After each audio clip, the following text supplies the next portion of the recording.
Hello, my fellow comic book collectors. I'm joined with my mother-in-law, and Stephen is in the back. So he's still here, but he's in the back. Um, so this is my mother-in-law. My wife, I broke. I'm gonna explain once she leaves. I'll explain how I broke my wife and why she's not coming today. But she will make an appearance, a guest appearance in a future on a future date. We'll try to bring back my wife once she's recovered. Um, she's being reassembled. but so yeah, but I brought my Korean grandmother or my Korean mother.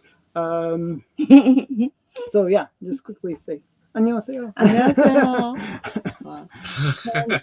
어, 우리 막내딸 남편인 알란의 예, 장모입니다. 반갑습니다. She's saying that I'm her daughter's husband. That's not really anything complicated. Tell Yeah. tell your mother-in-law that what your nickname was at school. Oh yeah. 학교에서 my 이름이 네, 제 이름은요.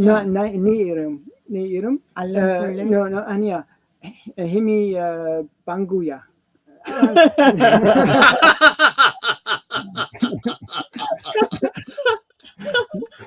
So we call Alan Bungu.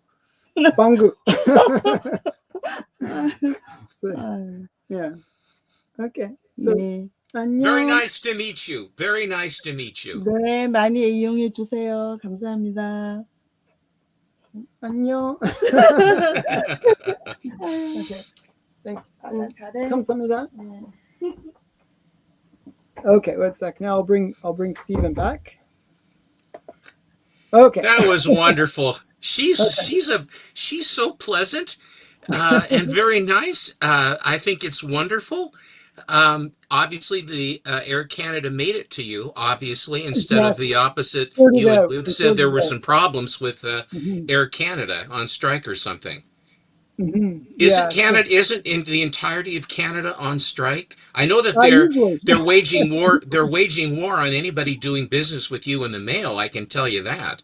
Yeah. The mail. That's another story. So I'm gonna quickly tell you the story of how I broke my wife. My wife snores. So what I do is like at night she snores. I found out that when you roll her over, kind of like or put a pillow over her face really tightly, one of the two. Um, when I roll her over, she'll stop snoring. So I guess her neck was really sore in the morning. So she's like Aunt can't move, and she's really upset with me.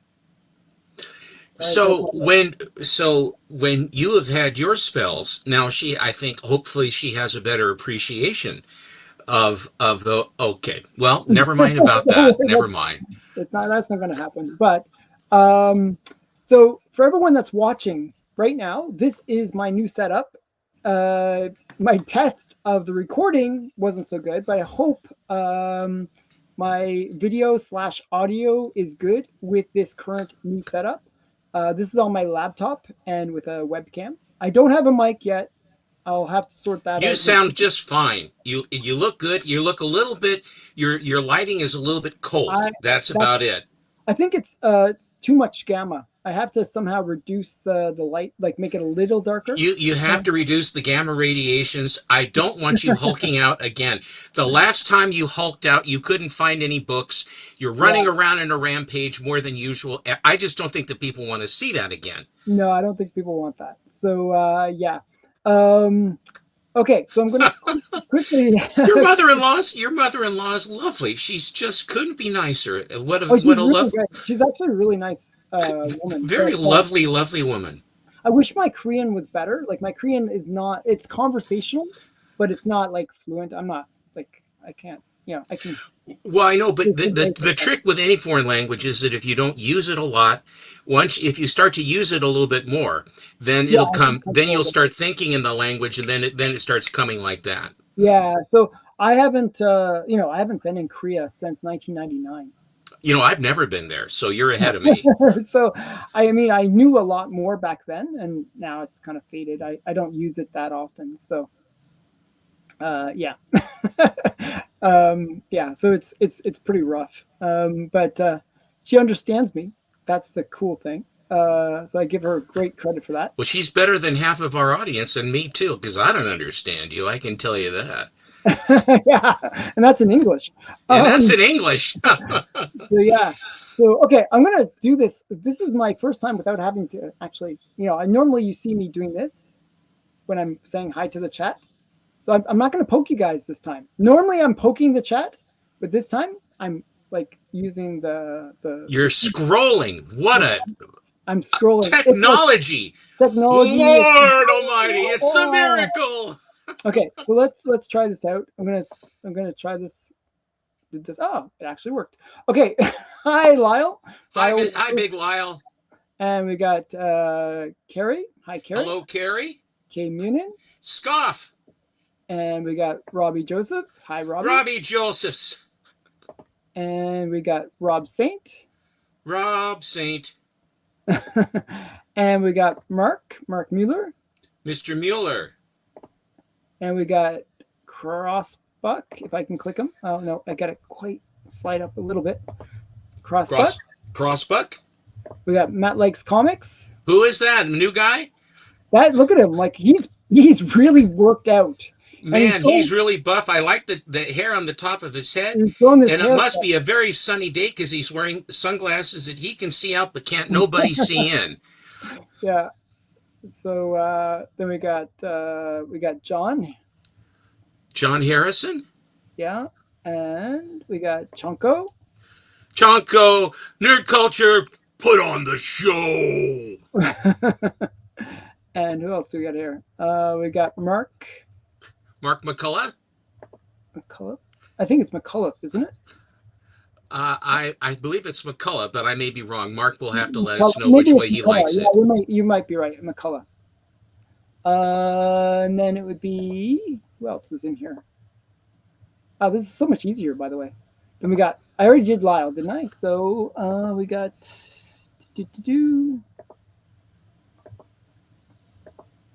wow, this is like so much easier. Okay, we got Kenny. Hi, Kenny. Hi, Ken. And we got Big Nasty. One sec here. The only thing is I have to learn not to over scroll. I over scroll. It's like you're learning like different techniques on these things, right? Hi, Rich.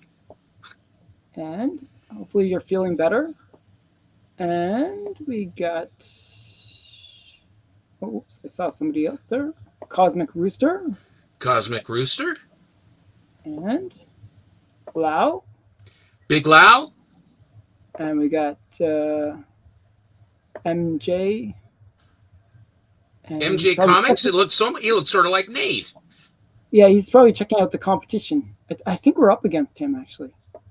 Is that so? Yeah, I think so. I'm not sure, to tell you the truth. There's a bunch of people that we're up against. But I've interviewed MJ before. Then we have one more. One sec here, if I can scroll down. Let me scroll down. I don't know this one. Devil Flyer? Hello, Devil Flyer. You're new. You've also forgot Red Matos. Two up. No, I'm getting Three up. Okay, I'll get to him in a second then.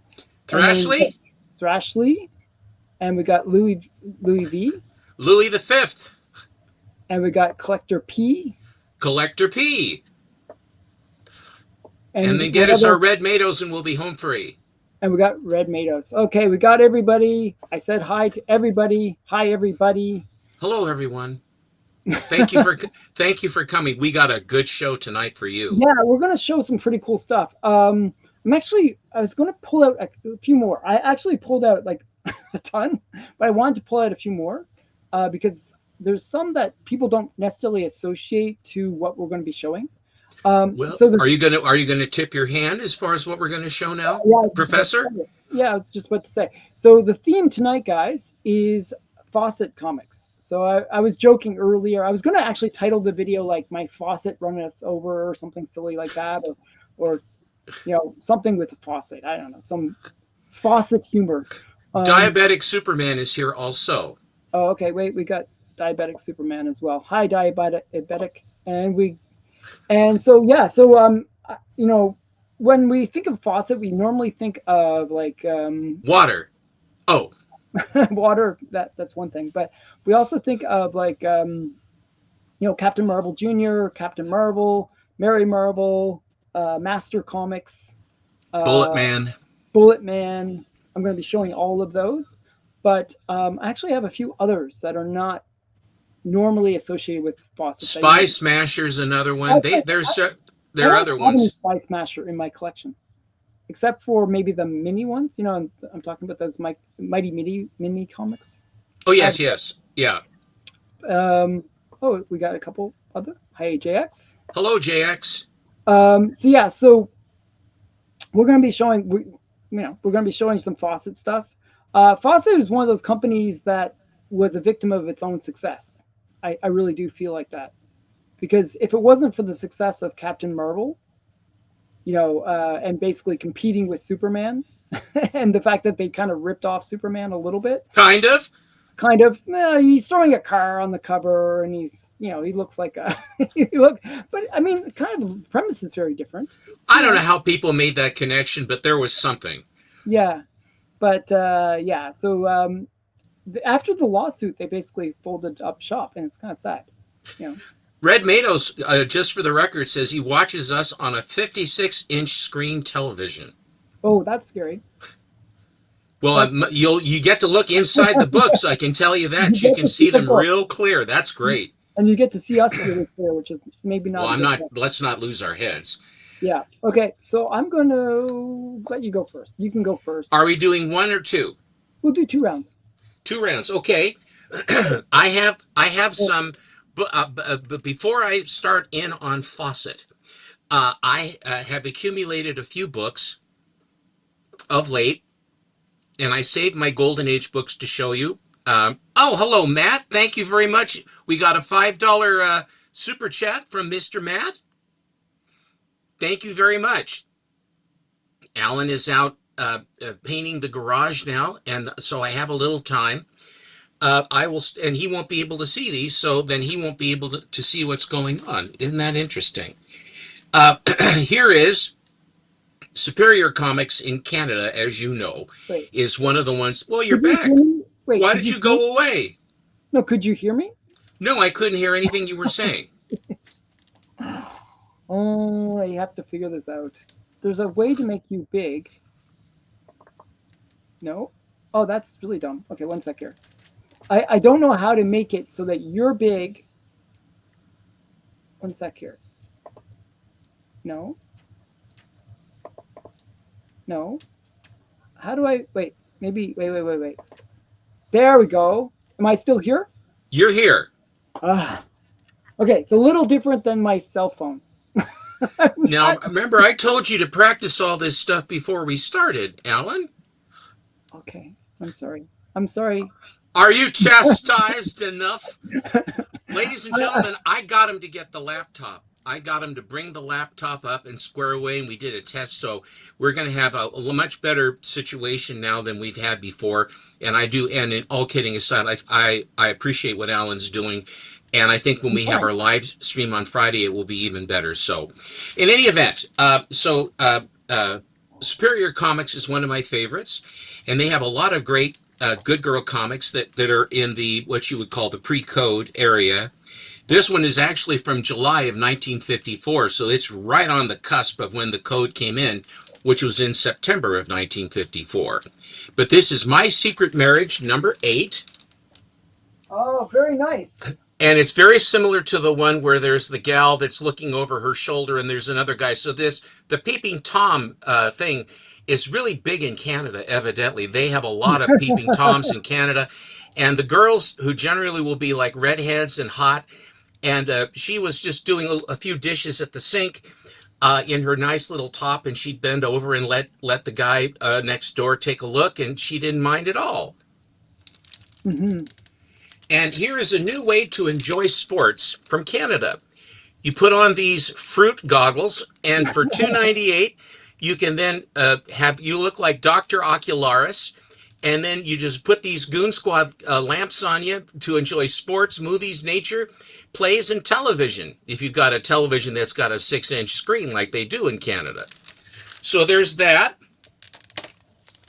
One of the this is one of the books that I bought from Yaniv after the fact because I had a credit with him from a trade that we had worked when I got my Batman #9. And not my Batman 9. When I got my, what was the last one I got from him? The bat, yeah, it was the Batman, the Batman. No, it was the Superman 23. Oh, This, Superman 23, this right? is Yeah. this is the credit for the Superman 23 I had. And the reason I know this, when Alan is the moderator for Yaniv's pop-up auctions, it's surprising, but Yaniv, who knows an awful lot, doesn't know everything. And our friend Alan does know a lot. And so he was basically giving a play-by-play commentary on the books, one of which was a Matt Baker cover that was a painted cover, one of the only painted covers I think that Matt Baker ever did, if not the only one. But he also pointed out that this classic comics featuring Lorna Doone, now this is Classics Illustrated, but this is before they turned into Classics Illustrated. This is when they were still called Classic Comics. This cover is done by Matt Baker. I know it's a pretty amazing one too. That one's really And good. both of these books, because Yaniv didn't know that they were Matt Baker and attributed Matt Baker covers, did not price them Accordingly, correctly. And yeah. of course, sensing weakness, then I went in and I bought them and I beat him up on the price until he started yelling at me. So it was a win-win situation. Hello, Phil Ergovich. And that's one, by the way, that book right there. There's so many reprints of it, and that's the first printing. So that's Yeah, it's extra or special. And extra special. the weird thing is when it's the reprint, they don't attribute it to Matt Baker. No, they do not. But the first printing they do. It's weird that they do that. This is what but this one they say Matt Baker cover and art. Yeah, I know. It's only on See? the first printing that they do that. Yep, and it says original edition. I am an original edition, Mm-hmm. sort of. Very nice. Alan always tells me about various books that are impossible to get and stories of Plus, it's me that does that. I have that. I have that too in a raw too, by the way. But I'm just saying he said it too. Okay, I'm just saying. Just saying. Okay, just go ahead. so so Alan, is an expert on Warren Publishing. And one of the books that he told me was made out of unobtainium. I managed to, there was one came up on eBay and it went sky high and I bailed out. And then another one came up that didn't go. And it was signed by Forrest Ackerman, who is one of the head guys with Warren Publishing, with Old Man Warren, or with Warren. And so just recently, one came up that I couldn't believe, and here it is. This is the infamous illustrated history of Heidi Saha, whose mother in particular Yeah, we love felt that she should basically strip down into damn near underwear and prance around at comic conventions. God love her. And she was doing it when she was underage. Yeah. And She was like 14 and they were so impressed. Robbie Josephs just gave you $50. Oh wow! Thank you, Robbie. Wow, that's really Robbie, awesome. that's incredibly nice of you. Thank Very you. nice. I don't know Thank why you. I'm thanking you. I don't get squat out of it. He gets nothing. It's all for me. I get the back of his hand and don't bother me on the phone and things like that, you know? I don't return his calls even.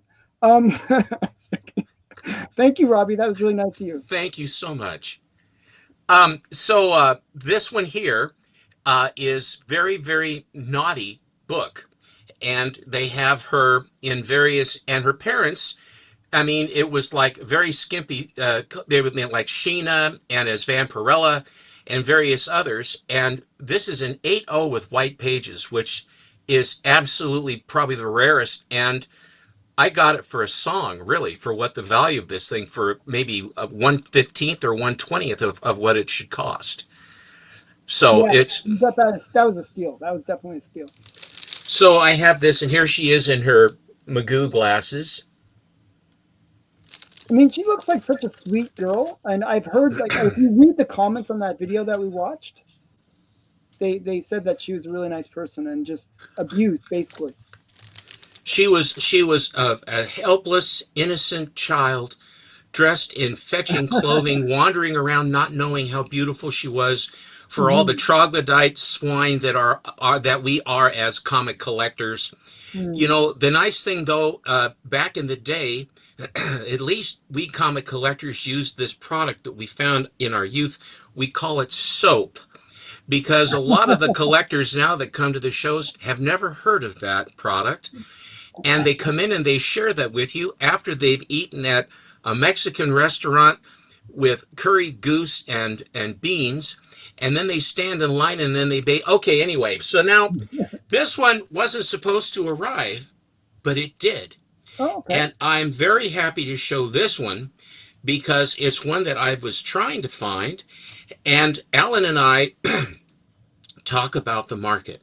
And Alan is convinced that, and he has bet me a sizable sum of money that he will owe me, that by October of this year, the market will have completely turned around. As of the end of August, the answer is it hasn't. And Not if at you've all. looked, and if you've looked at the market, the reports that these guys have been showing on Monday, with Mark Olroyd, one of his favorite YouTube channels, mind you, they basically show Silver Age books in nice shape that aren't selling for anything. Yeah, I mean, it's DC, sad actually. particularly DC. It was so sad to watch it. But it's even more sad, though, is listening to a Canadian and a British guy talk about American comic books and culture, which they know absolutely nothing about. What's this about? And then he says, "I've never heard of the Munsters. I've never heard of I've never heard of Superman. I've never heard of any of these. What the Green Hornet, was that a show? We never saw that." They're too busy watching Beano and a bunch of other really unpleasant British television to know what really good TV is. I don't even think they even got to watch Astro Boy right away. They had to wait. So Astro Boy is not American culture though. no, but it's a cultural. It was broadcast here Wow, by NBC phenomenal. Yeah, yeah. as a cultural right after President Kennedy died. It started, so it was very welcome, like the Beatles. The Beatles brought us out of our funk from President Kennedy being killed. The Beatlemania brought us back. It's a fact. So anyway, what this book is a green llama, and this is Green Llama #2, and it is one of the coolest patriotic covers there is. Mac Rayboy Hmm. cover. It is just, you have the planes, you got you have the B-24s, the P-38s, the B-17s, and the P-47s all flying along. This is February of 1945, so probably be right about January of 45. And Forward to Victory in 1945, and they were absolutely right. Very trademark. You'll notice this color. This is an unbelievably high grade for this book. It's an 8.0, and it has white pages, which you do not find these books like that much at all. And what was interesting when we were talking about the state of the market, there's another book I have coming that's next week that you're not going to believe that one. This one, I think it started. What was it, Alan? You saw that it had sold for 16 or 1700, Yeah, and then it sold again for 14. Same book, yeah. and then a guy put it onto, and he put it up at 12.25, another 200 below the 14 he paid, or best offer. I offered 1,000, no counter, and he took the money. Now, that's Hmm. a $600 drop on the same book. Yeah, it's crazy. And Normally it's like it's so that book what's is a happened. $100 point per book or $200 per point book. You know, so it's a $1,600 book all day long. It is and to have one in this condition, for one that's the one that has him holding the swastika, over his head. I'm going to have to replace that. I traded that away to get one of my big books, Hmm. and eventually I'm going to have to get one of those. And these are the ones that are the number one. This one and the swastika, I think, are the top three covers. Yeah, I also like him diving over Tokyo, but this really has it all. And this is issue number 2 to set the hook to get the people to buy it. But I love this purple Moresky, transitioning cover with a green and the yellow trade dress with him in green right in the middle, and he has the trademark askew cape, the way that Ray Boy always would draw Captain Marvel Jr. or Captain Marvel. Just it's one of his trademarks. It's so cool. I couldn't believe my luck. very nice. So that is that, and I will start now. Fawcett. One sec here. Somebody had a question just quickly to kind of lead into the Fawcett books. There was some commingling. At one point, there was a question of who was owning where Fawcett was going to go. I don't know how that or the rights to given characters, because for the most part, Captain Marvel became a part of DC Comics, and also DC took over quality comic characters like the Condor and all the Phantom Lady and all those other ones, Doll Man, Uncle Sam, and you see them in the Yeah, Freedom. DC took them all over. Yeah. DC took them all over, but I think that for an eyelash, there was a question of, I think that Fawcett had the rights of some sort to one or two characters for a short period of time. I don't believe that they had it shown, and I've seen those books too. They're very, very odd and very interesting historically as far as comics go. So, but that's that. Fawcett was at one time the most popular comic book company going. Captain Marvel got more sales than Superman. Mm. And this galled the hell out of DC because it was a character that was an obvious ripoff of Superman and was more popular. And of course they fashioned Captain Marvel after Tyrone Power is who they made him look like. And one of the guys named Crowley, who was one of the higher ups with Fawcett, collected everybody else's books as well as their own, basically to do research to see what everybody else was doing. And the Crowley file copies became a pedigree. Now, I have a couple of them. Matter of fact, one of them I have right here is this Buck Rogers #2 is a Crowley copy. Mm-hmm. I bought that from a collector dealer by the name of Houdat Comics, and he's a hell of a good guy to do business with, straight arrow and everything else, good guy. Mm-hmm. So anyway, I bought that one from him right there. And I will also point out to you, I bought that Dynamic Comics 9 from Yaniv. That was my big book from the last go-round. And there's my other Dynamic right there. That's the only other one that I have. But both these two are in the Dynamic. And the interior stories are wild inside Dynamic. Yeah, they're actually quite good. They're fantastic.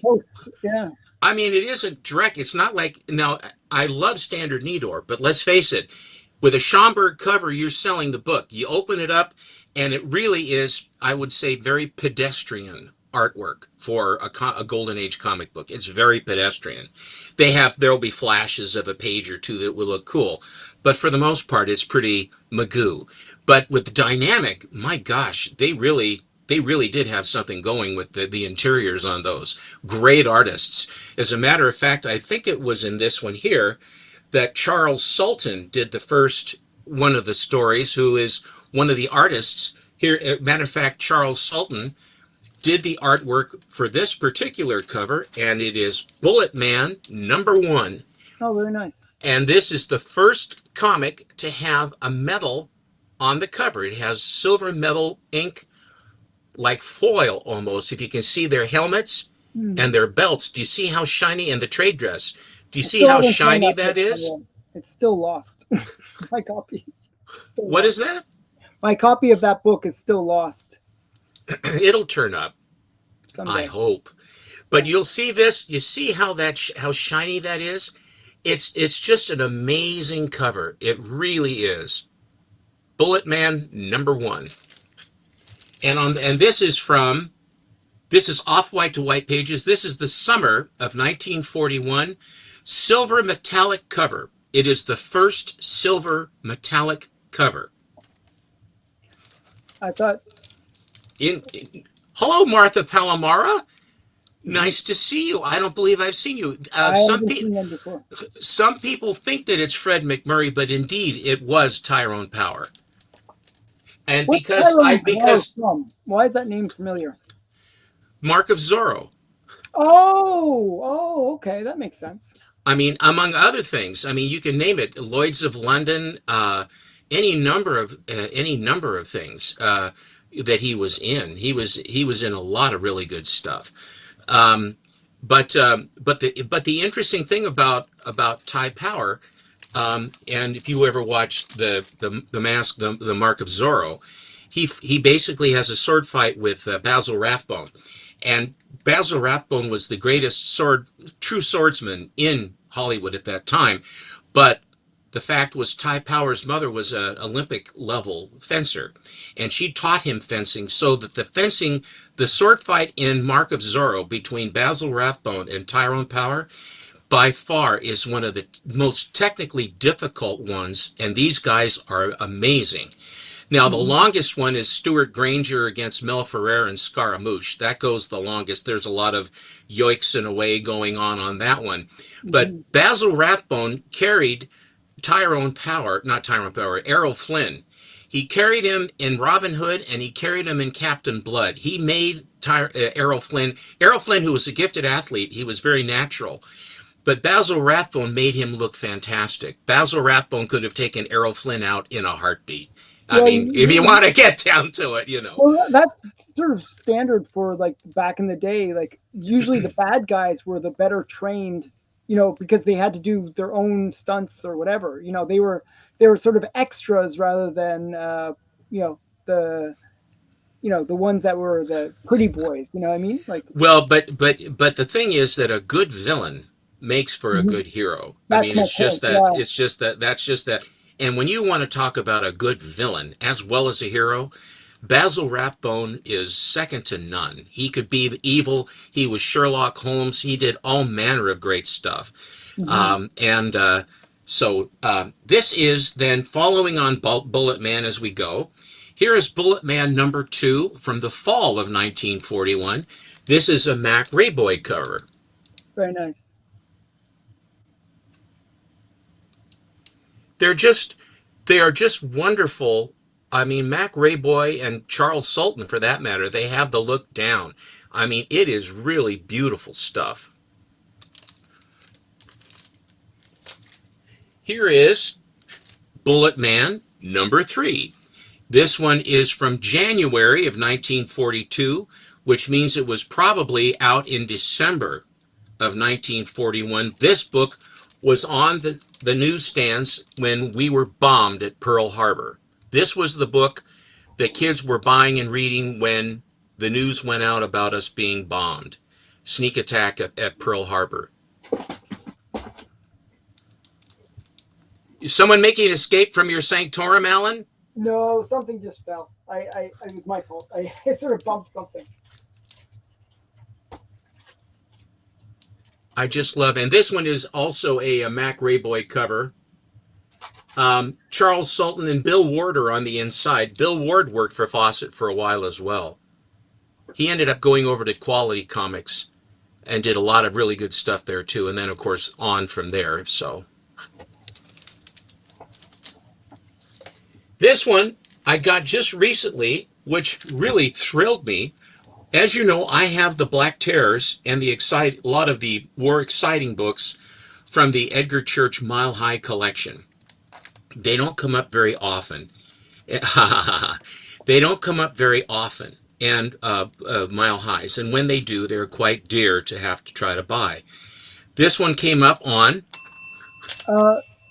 No, there is no issue 30 for Bullet Man. I think it only went up to 16. You're missing the joke. Oh, I missed the joke? Yeah. And it's not odd 6, it's OT 6, as in 06.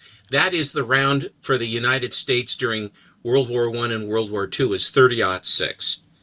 That was the cartridge that we used in our bolt-action rifles and in the M1 Garand. Oh, The 1903 Springfield, the 1917 my Enfield, my and the ignorance M1 about guns Garand. is showing. I'm just That's all totally right. ignorant about guns. So yeah. Here is Bullet Man number 6, and this is the Edgar Church Mile High copy of this book in an 8.0 with white pages. And if you look at this color strike, Oh, this it's will give you beautiful. how bright this is. This gives you a very, very good idea of the overall um, uh, style and condition colors of the Mile High books. They are just crisp, beautiful, Hi, Bleaker. fantastic. Hello, Bleeker. So here it is, and the Hi. boys are marching. We're gonna stick to showing uh, faucet books. There, Candlestick.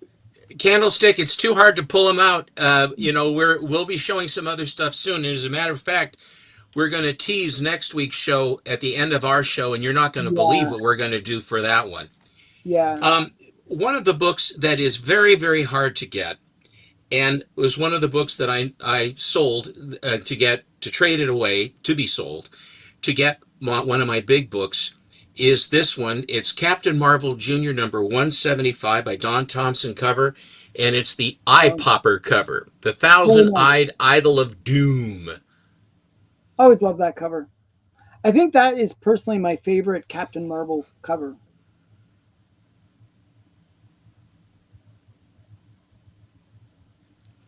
Beautiful. And on the back, it's a double yoker. I have the communist hand slapping them down. Mm, that's a good one too. I think that the hand is just awesome. I like big hand covers. Big hands, big feet, Alan. Is that what you're telling me? Yeah, With exactly. your size 4 sneakers, right? No, I actually wear a size 16. In your dreams. Um, that was Marvel Family number 22. I think it's 22. 17. What is it? 17. This is Marvel Family 17. And the big Marvel Family one is Marvel Family Comics number 1. And I happen to have a copy of that. Oh, very nice. This is the first appearance and then last appearance for a very, very long time of Black Adam. Very cool.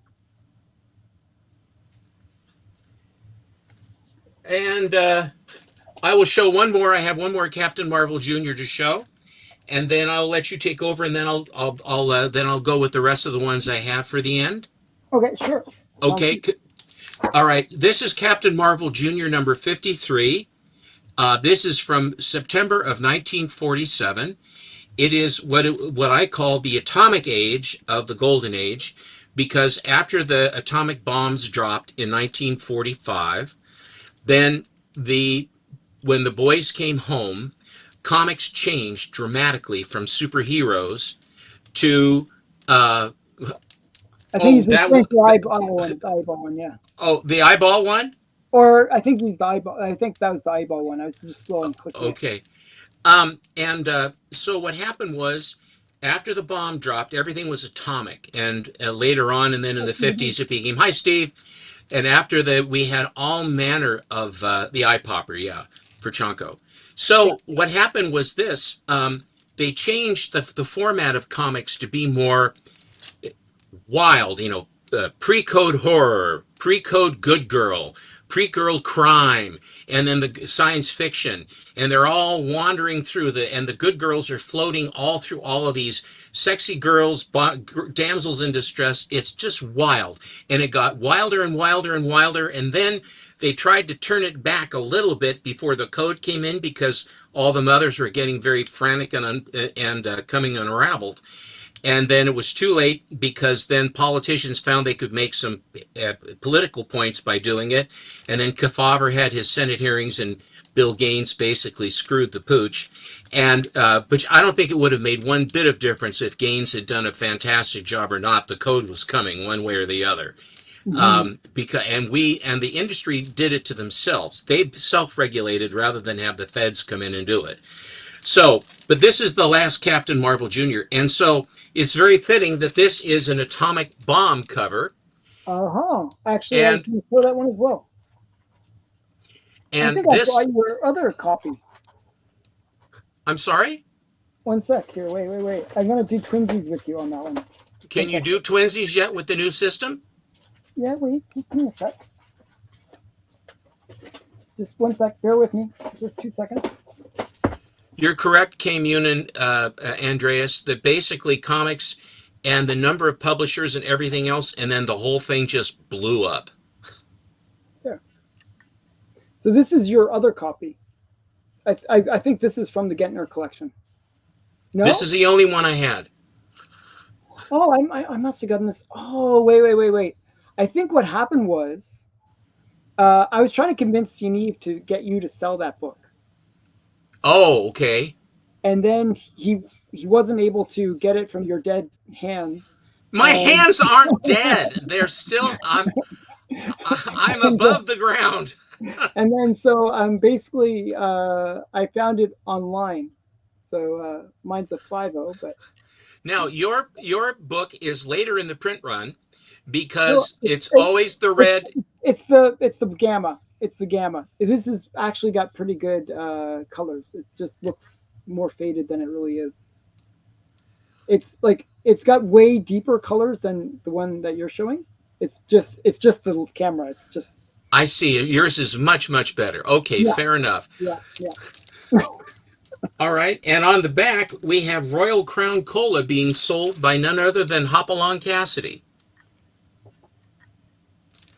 So that's my first half. That's good stuff. A sec here. I'll switch to me. Hi. Sue? Oh, wait, I was trying to mute you. Okay, so yeah, so I thought I got that from him, but yeah, it's sad about the comics, in the Golden Age getting killed by the code, but that if it wasn't for that in a weird way, comics wouldn't be what we have today. In a way, the comic code did inspire different storytelling that happened in the Silver Age. Like the Silver Age really marked a very distinct style change from the Golden Age. One sec here. I'm trying to unmute you here, there, Stephen. Okay, there we go. So yeah, so basically, in the Golden Age, you had more like a lot of anthology books, whereas in the Silver Age, you had more like multi book stories or full book stories, which really caused a bit of a change in the way comics were created, and I think that ultimately is a good thing. So I gotta learn to look at the camera. I'm still looking at myself. So yeah, so I'm going to show some of my Fawcett books, and we got Commando Yank. This is one of the Mighty Midget comics. These ones, there was two formats. There was either ones where they were sold by, as is, like this, or they were giveaways. Also, sometimes they were like attached or adhered to like some other Fawcett book. They would be a little one and then attached to some big one. So you get a bonus free little comic. These ones, this one is, you'll see on the back, where it's a blank back. Some of the ones will have like, and I'll show you some different ones. One sec here. You'll see on the back, one sec here, if I can get it to show. They'll have like something on the back. So this one, nothing on the back. This one has like a little stamp on the back. They would have fixed these books to the covers of other comics, so that you would get the mini book came with the book. I'll talk about that when my next turn with Fawcett. There's a big thing about Fawcett. Go ahead. Yeah. So for the most part, though, the ones that weren't affixed, you can actually find them fairly frequently in high grade. The ones that were fixed usually are kind of suffer from kind of a mangled back because they were adhered to the back. Um, so I'm going to show you my Mighty Midget collection. So there's that one. And then we got a little one, Phantom Eagle. And this is, just another Fawcett character, lesser known. And then we have Ibis, the Invincible. And these are kind of fun. This one has like the stamp on the back, as I was showing. And another character that they did was Minuteman, the one-man army. And there was in total there was a bunch of the Mighty Midgets. They actually came in two generations. One was and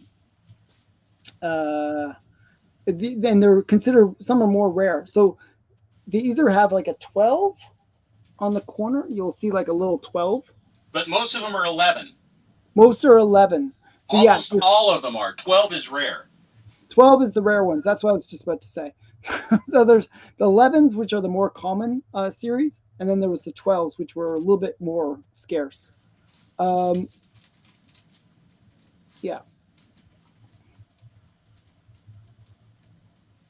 So historically speaking, these were just as a way to try to.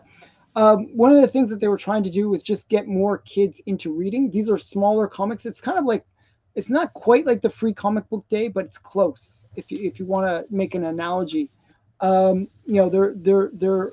much, there's not like 60 pages in them, like the way it was in the golden age, but they were smaller comics. They were either giveaways or they were basically ways of getting younger readers into the comics, and they were a little bit more manageable as well.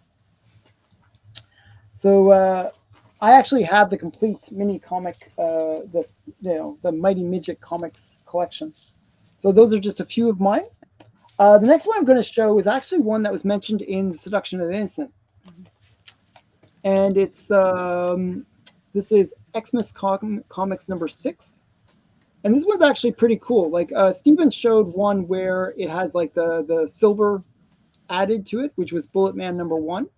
Well, this one actually has something that's even cooler, if there is something that can be cooler than that. This one actually has like felt. So it actually has like felt that's been added to wherever you see the red. So on the Xmas, on the hat, on the Santa, it's actually felt. It's actually pretty thick felt too. You can feel it. It's very textural. And these ones are incredibly rare, like insanely rare. It just almost impossible to find these books. I've only seen this one listed twice, and this is one of the copies I've seen it listed twice. Pretty much all, like this is number 6. Pretty much all of the Xmas ones are actually quite hard to find. But this one is the only one that was mentioned in The Seduction of Innocence. Now, the interesting thing about these Xmas comics was they were not Xmas stories. They weren't Christmas stories. They were random stories. And it just happened that this reprinted one of the stories that was mentioned in The Seduction of the Innocent prior to it being published. So a lot of people cite this as being one of the Sodi books. Just a really, kind of a cool Sodi book. Okay, so there's that.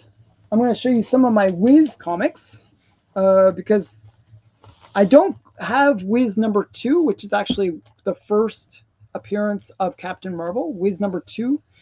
There was actually a different comic that they started out with, and it was they reconsidered that, and then they kept the numbering. So Wiz 2 is also called Wiz 1, but I had the second appearance of Captain Marvel.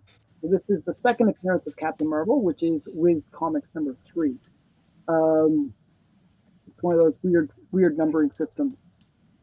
So this one is from 1940. And it's the second appearance of Captain Marvel, and it's a CC Beck cover. So you got the Captain Marvel, and you got the twisted cannon there, and he's I'm not sure who is it. Those are Germans, I would say. Those are Germans. Yeah, based on the helmets. But the weird thing is, there's no swastikas. And what year is that? 40? 40. So Well, U.S. hasn't entered the war yet, but this is kind of very suggestive, isn't it? it is indeed. They were already at war with the Nazi Germany. Mm-hmm. Do you know the interesting thing about that though Oh, you is know, that one of the interesting things about that is the United States indeed was at war. We had already chopped off Japan with all their oil and raw yeah, materials because of them going into China. And shortly before the war, we got directly and we were doing lend-lease with England. So yeah, we had pretty much decided that we were not going to allow, and we were not going to be coming in on the side of Japan and Germany or yeah, Italy, or to begin with Russia, who tried to have both sides, and they took a terrible beating. But yeah. that I was from mean, a lot of that was from poor management, though. Russia played both sides actually. Um, so yeah, and another Wiz Comics. I'm a big fan of Magic covers. This is I really like Magic covers, and this one I just think is really cute. You I got wanted to shout out Who Dat and yeah, I also already said hi to you. Yeah, TM Nerdy. yeah. Oh, I didn't see TM. I missed you. Sorry, TM. Where are you? Oh, there you are. Mr. Who Dat, you will be seeing a very interesting book coming up here pretty Hey, quick. TM. Okay, so yeah, so this one is just a really great Magic cover, another CC Beck cover. CC Beck was kind of the major artist for Captain Marvel, uh, and Macroboy did most of the Captain Marvel Juniors. So those were the two big artists that Fawcett had. And Charles Sultan. Charles Sultan as well. And Yeah. then later on, Thompson. Thompson did the Eye Popper. He did a lot of the later Captain Marvel Juniors. Hmm.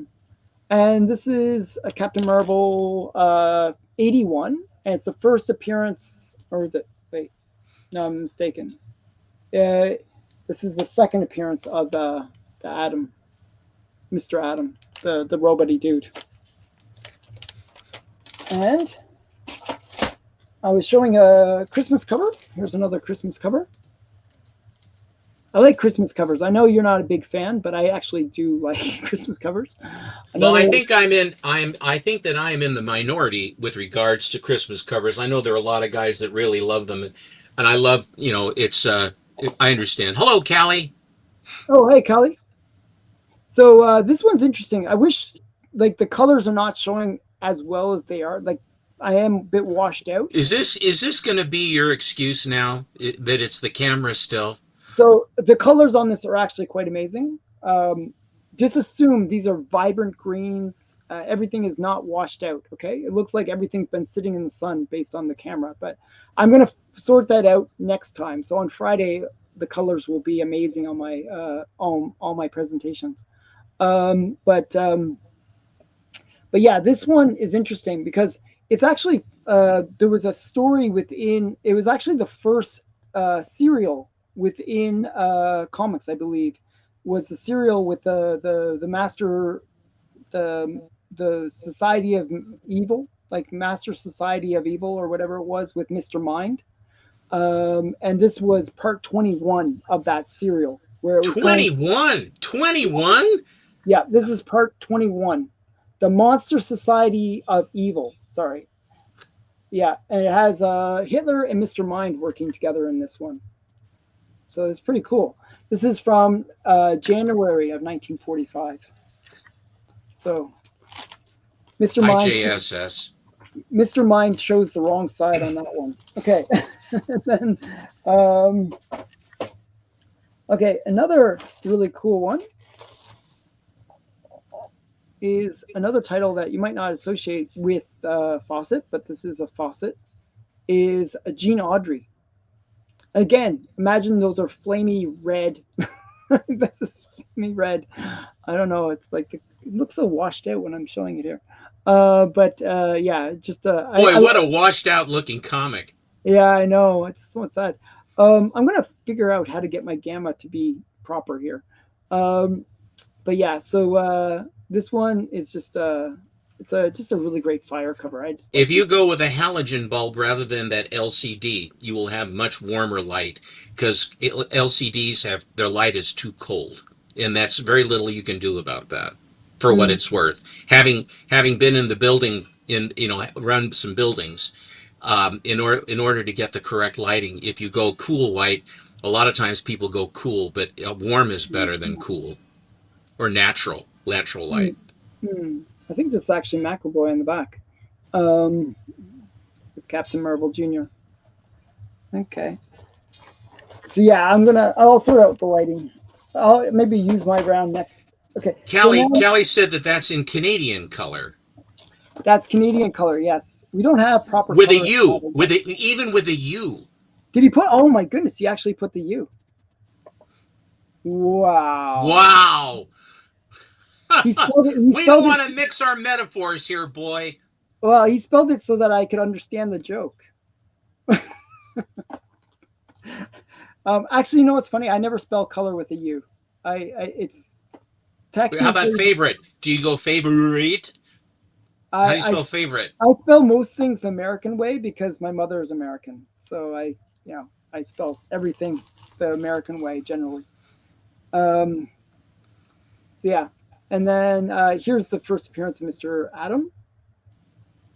I mentioned it earlier, and then we have another first appearance. This is a character that I really like, Tawny the talking tiger. Say that 3 times real quick. Yeah, Tawny the talking tiger. So yeah, uh, and he's not on the cover of this one, but he does make a cover appearance in a later one. And this one I know I got from the Stephen Gettner collection. He sure did. Yeah, so this is from the Gettner collection, and it's the SWAT the Japs one. It's probably one of the best comics of all time, I would say. And if you don't have this in your collection, I don't know what you're doing. But I was being silly. It is a really great one though. I'm super happy to have this in my collection. So good book. It's like, and the colors. You know what the colors look like, so now you know how things are getting washed out on from the light. No, that looks about right.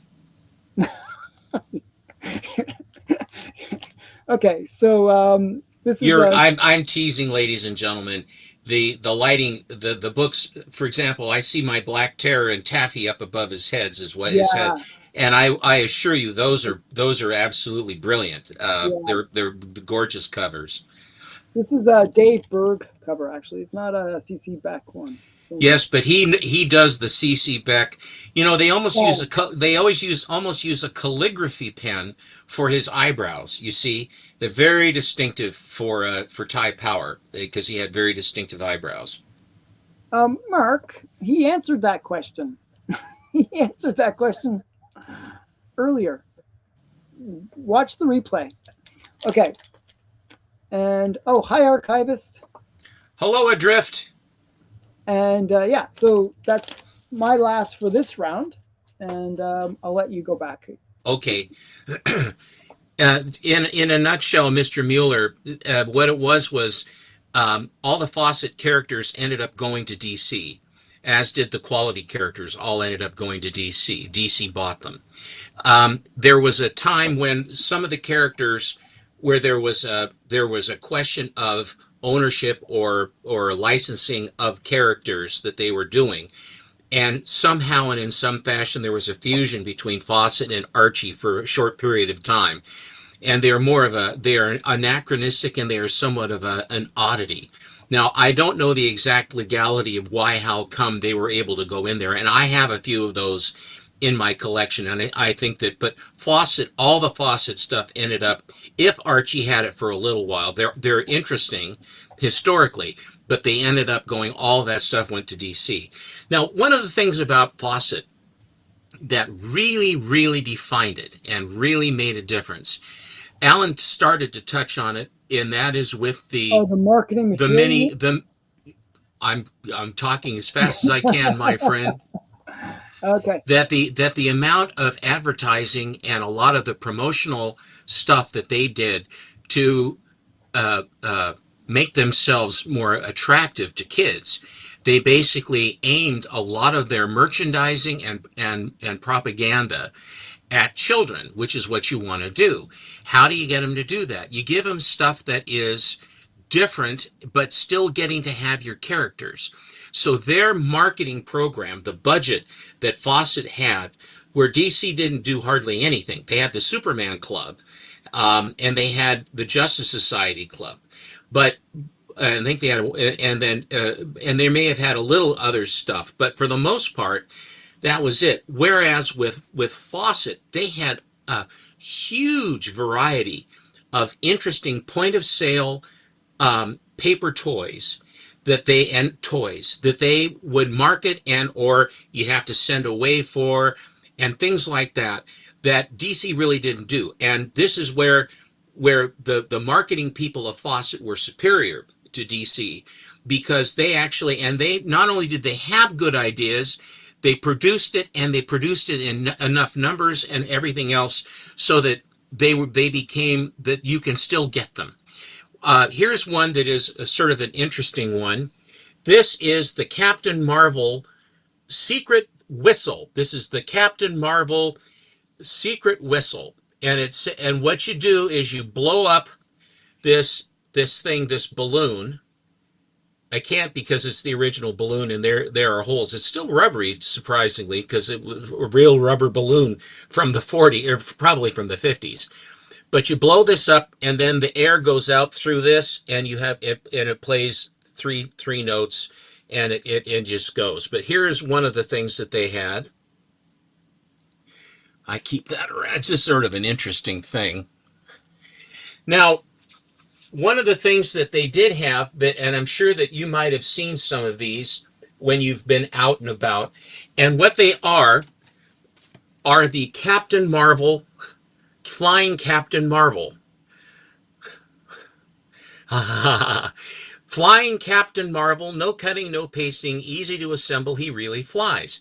It's sort of like he really flies. He really doesn't fly very well, but he does fly. Here is another one with a different die lot. And this one, I took the glider and I took it and I put it out so you could see what the thing looks like when you put it together.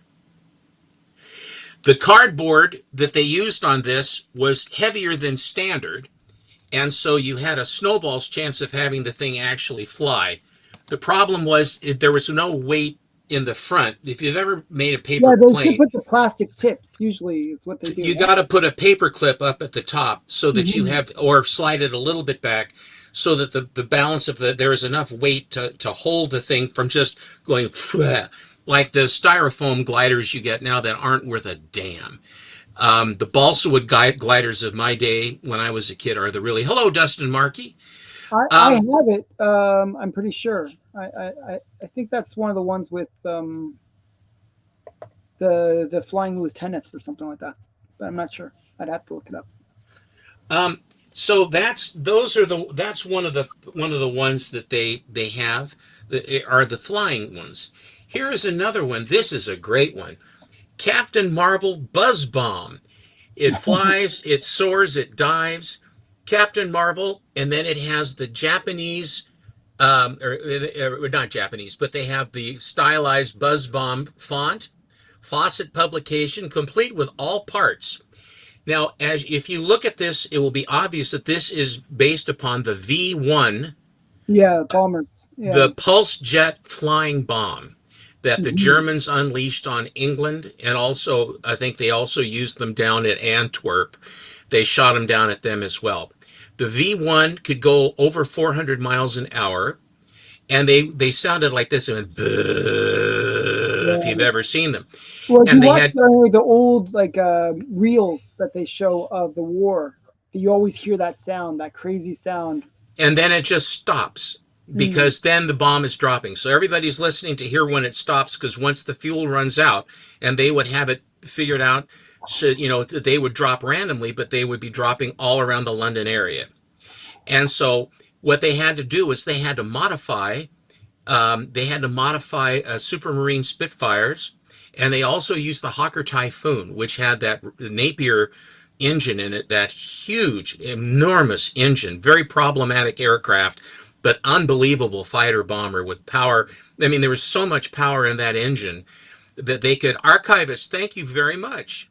No, Oh, Nidor never did. Ned Pines, who was running that, thank you, Nor Archivist. Nor Fiction House, I'm unaware of any kind of promotional stuff they did.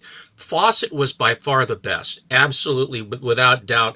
They're colorful, they're interesting, they've got the whole thing. But and so what they did was they had to modify those planes, and they would send them up after the V1s. They called them the Buzz Bomb, and they called them the Doodle Bugs. That's what they called them.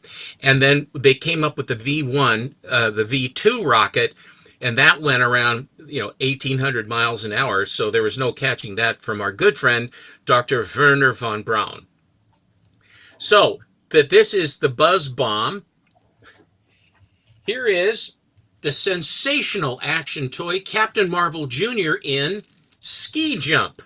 He soars through the air. He makes a perfect landing on his skis in their dreams. But it does. It says right here, no cutting, no pasting, easy to assemble, 10 cents, complete. And they priced this stuff at 10 cents, the same as comic books, and they sold them right next to the comics. Here's another really cool one. Here is Captain Marvel's Magic Eyes. They follow you wherever you go. All parts included, easy to assemble, no gluing. And you'll notice that gluing has an E. This must be Canadian. So anyway, these things. You'll see them. They're like anywhere from $30 to 75, maybe for ones that are perfect, like $100 or something like that. But you find these, and they sell them on. So if you put a notifier, they sell episodically there. They're still available all these years later because they made them in huge numbers, and they were very, very popular. Here is a really unusual one. These are tattoo transfers of the Fawcett Funny Animals, Oh, very and nice. it's the complete set, unused, where you basically wet your arm. You remember those? You used to get them like with Oh, yeah, yeah, with yeah. gum, Yeah. where you lick, you take your tongue and you slobber on your wrist or something, and then you put the tattoo on, and you couldn't move around. If you move around, it just smear and look lousy. You had to hold it really tight and wait for a while, and then very, very carefully peel the thing off, and then you'd have a really nice look. You only got one shot with those because if you tried to do it twice, they just didn't do it. It was good for one shot. But anyway, but this is the animal transfers. The Marvel Bunny. Yeah, that's really cool. I really like those. Here we have this. It might appear to you that I went after all of these things. I've been collecting these for a while because I think it is so much what defined Fawcett for how they got the business that they did by catering to their customers, by giving them what they wanted. DC sort of said, here it is, you can have it if you want it. Fawcett said, here we have this, we appreciate you. Here are some really fun, cool things that you can afford and have fun with. And I think that was where DC really missed the ball. I think they were too hidebound in what they were doing, and that's one of the reasons why Fawcett did so well. Hmm. Here is Captain Marvel Picture Puzzle, complete with large puzzle guide for you to color. That's really cool.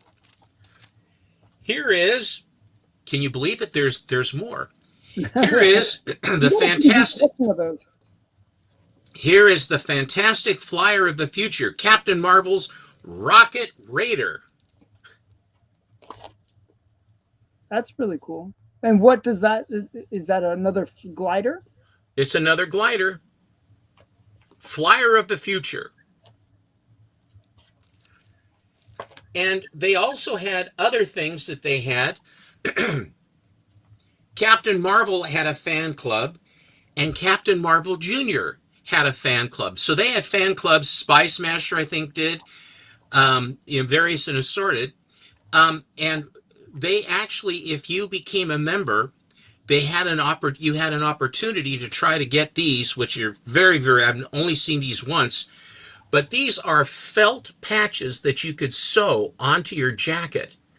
Captain Marvel Junior patch, wool patch, flannel patch, and Captain Marvel Club patch as well. Very cool. The survival rate of these is nil. Yeah, I mean, I've never seen those before. Those are awesome. Isn't that fun? Those are really cool. You'd be like the coolest kid in class if you had those. I never was. I was. What was my name in The Simpsons again? Martin. Martin. Yeah, I was Martin in The Simpsons. Okay, here is, and then you could send away for this one, and these do show up every so often. But they said, how would you like to have a lovely pinup of Captain Marvel? And you could send away to get this. And this is the fancy promotional pinup poster of Captain Marvel.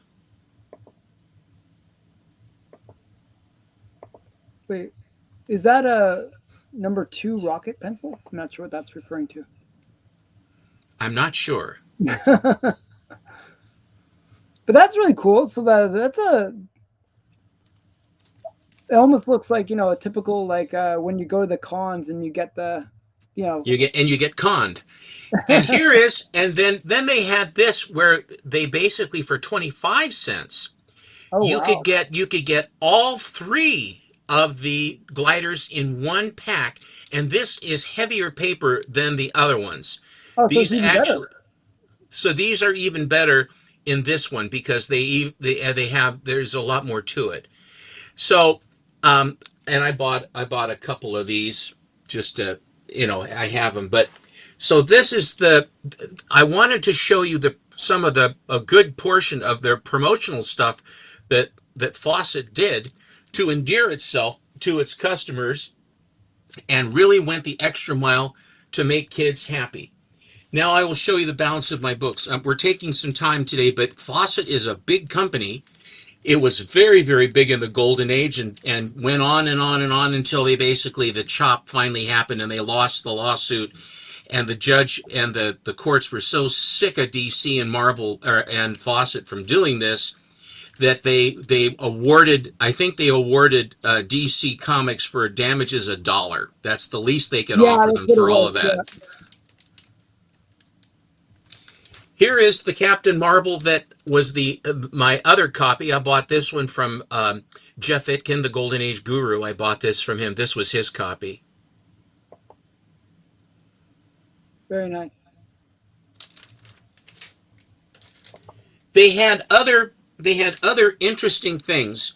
They had these things called storybooks, Captain Marvel storybooks, and what they have is they have here it is, where new thrilling, spine-tingling Captain Marvel adventure in startling new word and pictures form. So they changed up their format to sell more books, different but more interesting. Here they're asking for the Red Cross.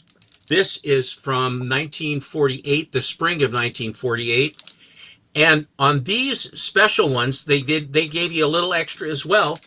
They gave you a pinup back cover. To all my pals, Captain Marvel. Oh, that's cool. I like the pinups. The problem with the only thing is, as a collector of all this stuff, either the cards or those pinups would either get chopped off. That's why the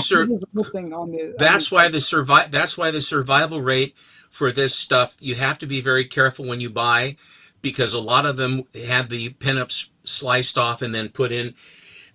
This book is a very, very important book. There are only 13 of these books in Blue Label anywhere on the census, and there are 20 overall. It is an incredibly rare book, and it is Master Comics number 13. And what you have in this cover is you have a classic World War II. This is from April of 1941, which means it was probably out in February of 1941. And when we were bombed at Pearl Harbor, then we declared war on Japan for the dastardly attack. And then Germany, figuring that Adolf Hitler, figuring that we would then come in against them anyway, retroactively, just cavalier, just declared war on the United States. We didn't, they just said, well, they're going to come in against us anyway. There's a story about that I've told before. I'm not going to tell it again here, but about FDR and some other stuff that went on. But so we were at war like about a week and a half after Pearl Harbor or something like that. Germany declared war on us. So here we are. And so Minuteman, who was another one of the Fawcett characters, one of the things they like to put on the cover there, like under his fist, it says, "Be an American." Be an American. I love it. I really, really do love it. Be an American. But here, Minuteman is the one-man army has punched Hitler and Captain Nazi so hard that they've turned into a swastika on the cover. Okay, well, I thought it was $1. It was $1. I'm not sure if they ever paid 400,000. I don't believe they ever did that. I doubt it. But they did cease publishing books. So Matt always finds the interesting stuff that I don't know. And then, but more as important as that is for a classic cover and rare, it also has the first appearance of Bullet Girl, not only on the cover, but her first story as Bullet Girl inside, with her origin and first adventure. So that's what this book is. It's a major book. I mean, and it's super hard to find.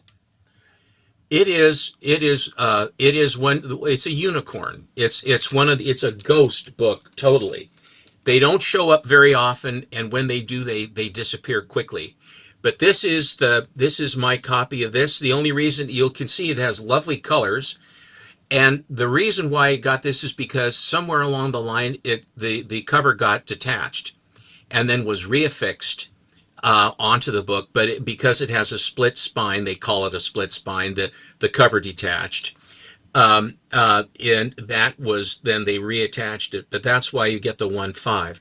I have a 1.5 Detective 31 that is beautiful, yeah. Absolutely beyond beautiful, because and part of the reason why the spines would split so much is that when you had a piece of paper cover stock around a 68-page book, so 34 sheets of paper that are folded in half with the cover, and then when they would staple them and fold them hard.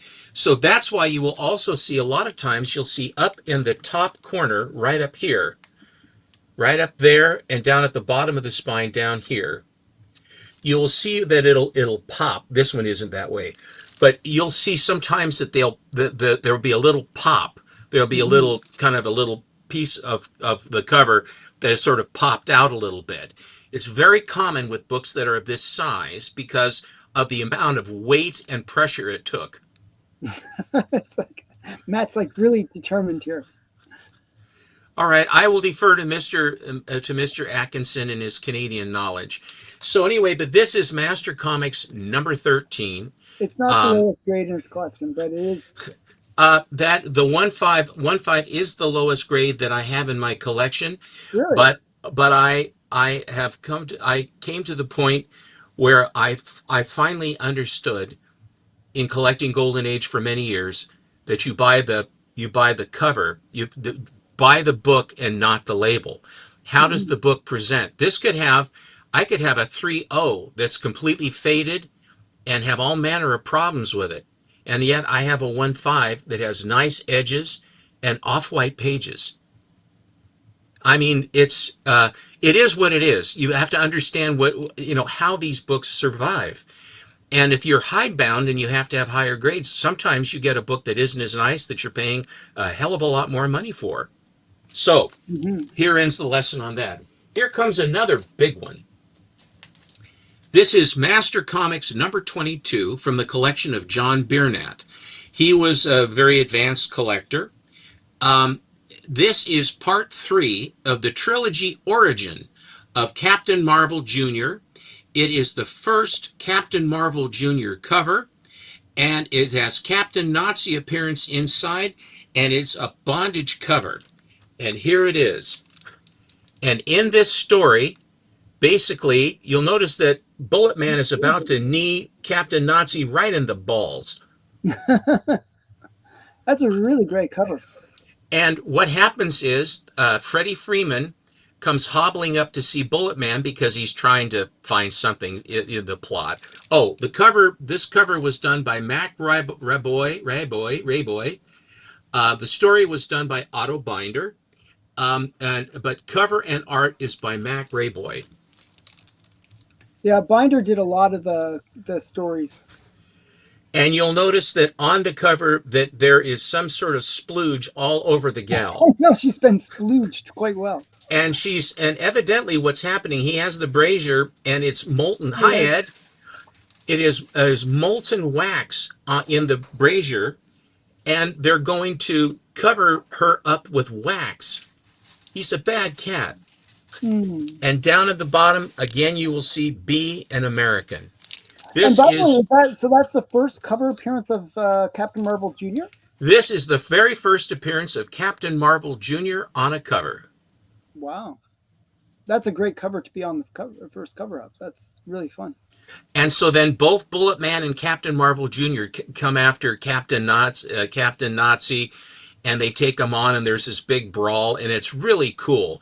And then he says that I'm going to be taking over here and master for you, Bullet Man, because you have your own title now.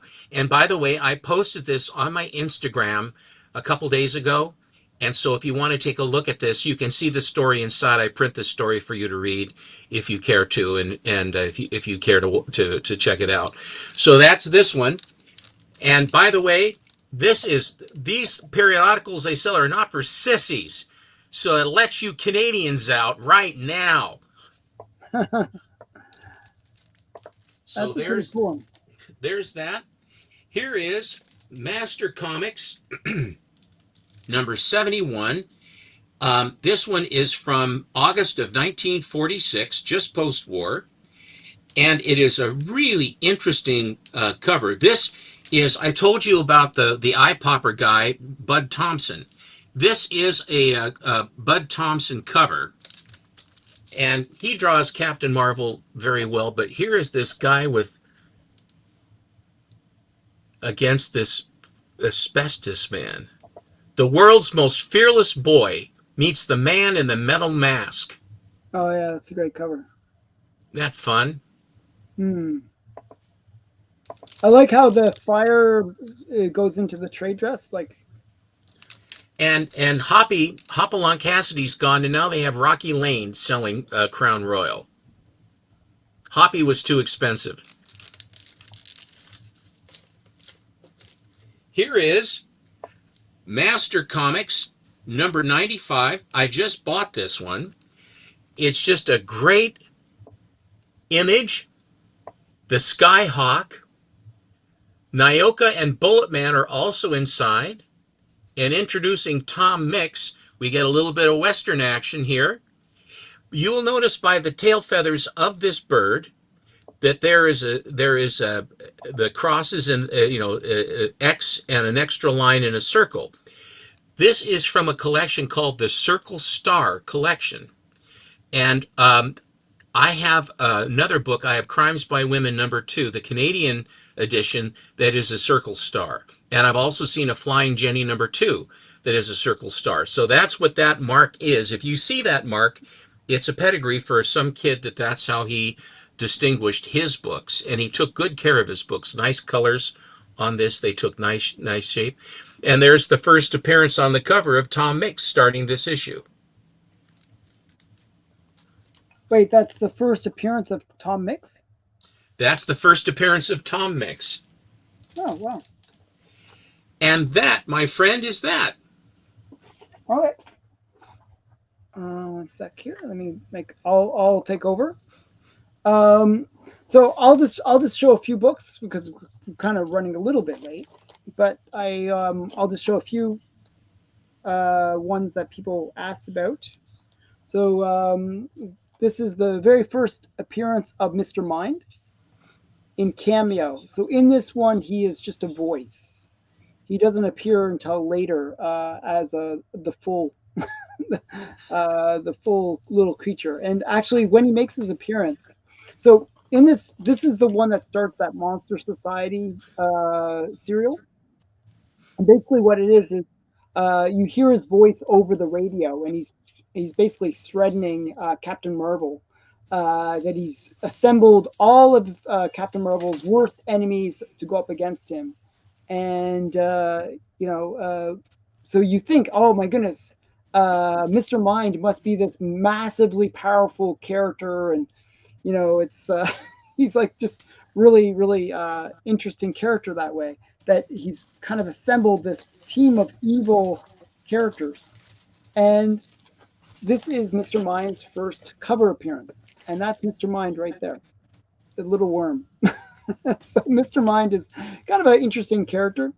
Um, and he might not seem like it very much, but he actually does assemble all the evil characters to go up against Captain Marvel. The interesting thing is Captain Mr. Mind actually makes an appearance in the the Shazam movies. He appeared in the very first Shazam movie. He's in the cage, and at the end of the movie, he has escaped from the cage. So it's kind of interesting. They kind of hinted that they might bring Mr. Mind into the movies in a bigger way. Um, Now, somebody asked me about whether or not I have a certain book, and I do have it. And it was Captain Marvel number 17. And this is actually not just a cool war cover. Um, it's actually the first time that Dr. Shyvana refers to Captain Marvel as the Big Red Cheese, and that was his nickname for Captain Marvel. So they would, from the name sort of stuck, and they refer to Captain Marvel as the Big Red Cheese all the time. So it's kind of fun. So there's that, and then we have this is kind of a big book. So this one, you can see my spine is all mangled. This was actually from a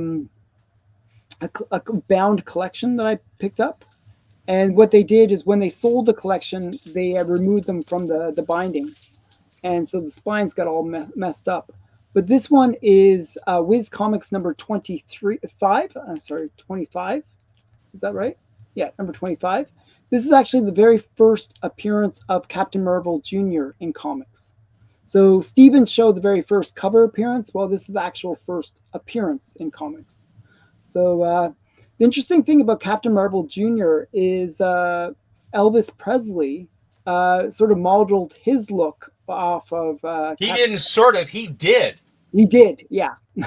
Okay, I was kind of like, but yeah, so Captain Marvel Jr. was a pretty major inspiration in terms of Elvis and in terms of American culture. So, see, we Canadians know a little bit about history and American stuff. And then we got Wiz Comics 23. This was also from the same one. The spine didn't get as mangled. It actually presents incredibly well. I wish I could get my colors to be a bit better.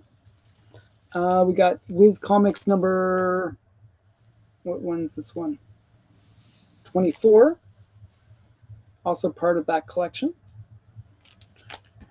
And then the last of the ones that was published by Captain Marvel was this one where he actually gets married. so, so this is the last issue is the wedding issue. So that, good way to end it was with the wedding issue. Seems like my color keeps on changing, by the way. I think that's my webcam doing weird stuff. So this is Captain Marvel Adventures number 150. And one last one to show. Actually, I'll show you a couple more. I'm going to show a couple more. This one is Wiz Comics number 21. And this is actually the very first appearance of the the Legion of Marbles. So this is like, all the different Marvel characters. And then I'm going to show Steven showed the very first appearance of Bullet Girl. Well, I should show the very first appearance of Bullet Man. And this is Nickel Comics #1. And this is the very first appearance of Bullet Man. And, it's just a classic cover where he's just going right through the ship.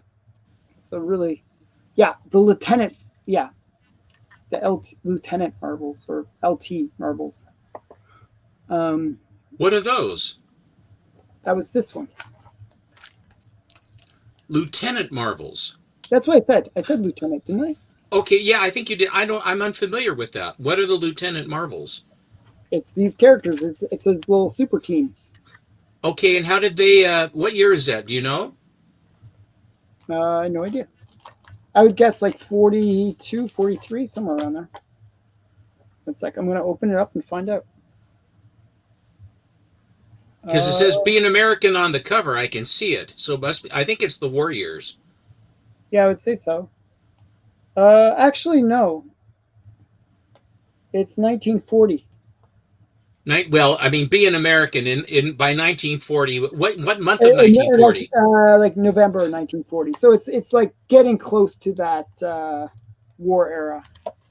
Well, it's like, Captain America #1 was like a year before Pearl Harbor, but they were belting Hitler right on the cover by name too. Yep. So I agree with JSS. So yeah, and then we got this one is from 1940, and really cool. Actually, there's a lot of things in this That's a beautiful book. that people don't realize how important of a book this is. This predates. I think it predates. What's it called? Captain America #1. I'm pretty sure. What's the cover date? It's 540. So I think Interesting. I think it predates Captain America. Cool. Somebody can fact check me on this one, but in it he gets the super serum, right? He gets like a lot of the things that we associate with Captain America. Well, I think that with Bullet Man, he was trying to. The helmet is the anti-gravity helmet that then but my point extends. is, he was a wimpy guy at first. He takes the serum, makes him Yes. super strong. Yeah. There are kind of Captain America elements to it, right? And the other cool thing is the reason he was called Bullet Man was not because of the helmet, though. It was actually because he was nicknamed Bullet because he loved to. See, Captain America was 1941. See, so this is before Captain America. And It's actually that's cover dated March. It was December of 40, I think. But this Was is before December? that. Yeah, right. Yeah. So my point is, he was named Bullet Man because he was into forensics and he was into like ballistics and stuff like that. So he would actually like always be examining bullets and stuff like that. So his friends thought he was a bit of a nerd, and they named him Bullet Man. So that's how he got the name Bullet Man, was based on that that kind of origin. So yeah, but then he obviously looks like Bullet Man too, But yeah, so this is in a way, I suggest that Marvel ripped off Bullet Man and they made Captain America. So Well, it's a good thing that Timely did Captain America and not Marvel, so we're not affected by it. that's true. That's true. Incidentally, you might want to point out that book was only a nickel, and it Yeah, came out twice a month. yeah, twice a month. How many pages? How many pages did you get in a nickel comic book? I don't know. It doesn't say. I think you would get like the 68 pages. I think there were 68 For a pages. nickel? I don't know. It's like really thick. It's a thick book. Maybe so. I don't know. Are you sure it came out twice a month? Look at your cover. It says every issue every other Friday. Yeah, you're right. Maybe. I don't know if it actually And did. depending on how the calendar drops, it could be 3 times a month. Well, I don't think it actually did that because I have the complete run, and I don't think it ran. I think it ran for a couple of years, didn't it? Well, when did Nickel Comics become 10 cents? Or Okay. did Nickel Comics cease I, to function? so the Did cool they go thing is, defunct or what? watch this. I have the ability to look up things. Nickel Comics 2. Okay.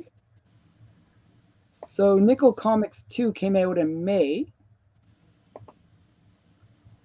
Okay, so Nickel Comics 1 came out in May as well. And then June, you're right, it was every 2 weeks. And by August of 40 they stopped it. So then Nickel Comics ceased operation is ceased in August? Yeah. Oh no, don't say that, JSS. Okay, this is propaganda. Do not believe what you're seeing here, okay? This is not true. This is not true, okay? Stephen is not All I did was look at the cover. That's all I did.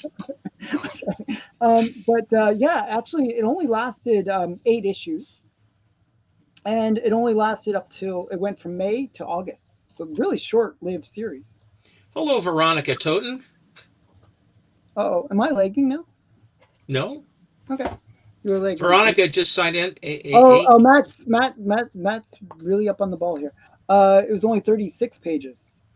That's what I thought because Yeah, so they it couldn't looks afford to do 64 pages for a nickel. it looks thick though, just based on the slab itself. But maybe it's just a It's your Canadian contacts that make things look bigger than they really are. yeah. So but yeah, it's a cool book. I actually enjoyed the story too. So yeah, so that is it. That was our faucet thing. May I Um, Hi, may I Blanca. hello Veronica? May I tease for next week? Can I do I it? was gonna start teasing it, but if you want to tease it, which way do you want to do it? I let me tease it for you. Okay. Ladies and gentlemen, next week, next Monday, we have Hmm. been waiting to do this, and we have been we always give the best we can on a Monday for Golden Age, and do the best we can to give you the best stuff we have.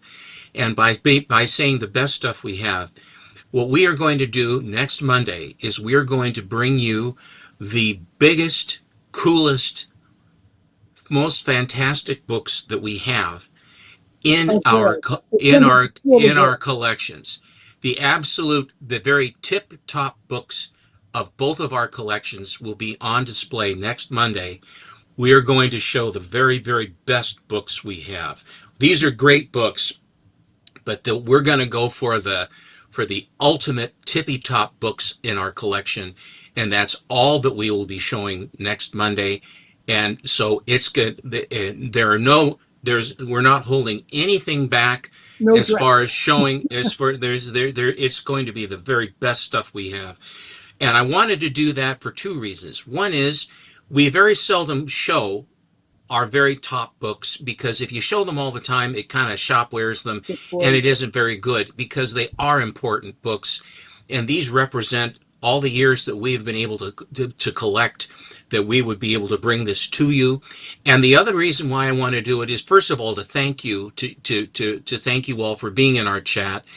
And we wanted to make sure that if people were interested in doing the CBCA awards voting and what have you, that this No, it's is not sarcasm. We're being honest. We're gonna show I'm our being I'm Jason. I'm being in earnest. It is the kind of thing that we want to it, show for it, the. it will not be bragging. When we show these big books, it's not that we like, oh look what I have. No, it's not about that. It's about Mm-mm. showing like what we want to show, the greatness like that of the eras. We're trying to promote the golden age. We're trying to promote the love of comics. It's not And about enlighten bragging at all. and to the best that we can enlighten you as far as what's going. Thank you, Chonko. Wow, Thank you very much. microphone fun. Oh Thank you man. very much. No, Actually, but okay, what quickly, how was my microphone? Just You can tell me anytime. You were fine, I thought. I thought. But the last I will say is this: is that it's never a look what I have. It's a matter of sharing. It's sharing with our friends to show the stuff we have, stuff that you may not have seen, or you've heard about or have you. And we have a pretty good sample of some of the biggest books in the hobby, and we want to do that also so that if people have an interest that might want to vote for us, that they can see the kinds of things. This is sort of the icing on the cake for this for next Monday. So mark your calendars. Same bat time, same bat channel. And we will. We're gonna really show you the very top books we have. Yeah, it'll be a good show. It'll be a good show. So that'll be next week. Stay tuned for it. It will be an extra longer episode, just like this one was a longer episode. Next week will be a longer episode because we have a lot of pretty cool books to show. I'm pretty sure. And next Monday is Labor Day. Okay, but Steven's retired and I work 24/7, so it doesn't matter. It doesn't matter. Thank you, Ed, very much. That's a very nice comment. Did you see Ed Craze's comment? Oh yeah, yeah. Thank you. I know I'm. He's gold. He collects Golden Age as well, and I think that a lot of the guys that it's really good. Collecto 6, there is a slight difference between Danish and American sarcasm. Well, I feel as though we are every bit as sarcastic as you Danish guys because you've been the champions of sarcasm from the word go, and I have to give you all that, you Danes. You just have to do that. Although I'm not, I don't know about Denmark because I'm predominantly Scandinavian, like 98% Sweden and Norhuski. So I guess Denmark is somewhere around in there somewhere. I think you have a port here or there, maybe Antwerp or something. I'm not sure. Mm-hmm. Thank you for coming. Thanks everyone for hanging out with us. Thanks for all the super chats. That really does help. Eventually, I did upgrade my system. Like I got I am trying here, guys. I am doing my best to get to that next level and provide the best show that we can for you guys. So I'm slow about adopting new technology, but I do adopt. Okay, so again, thanks everyone for hanging out. Thank you, Stephen, for showing some great books. And bye for now. See everybody. Thanks for coming. Oh, wait.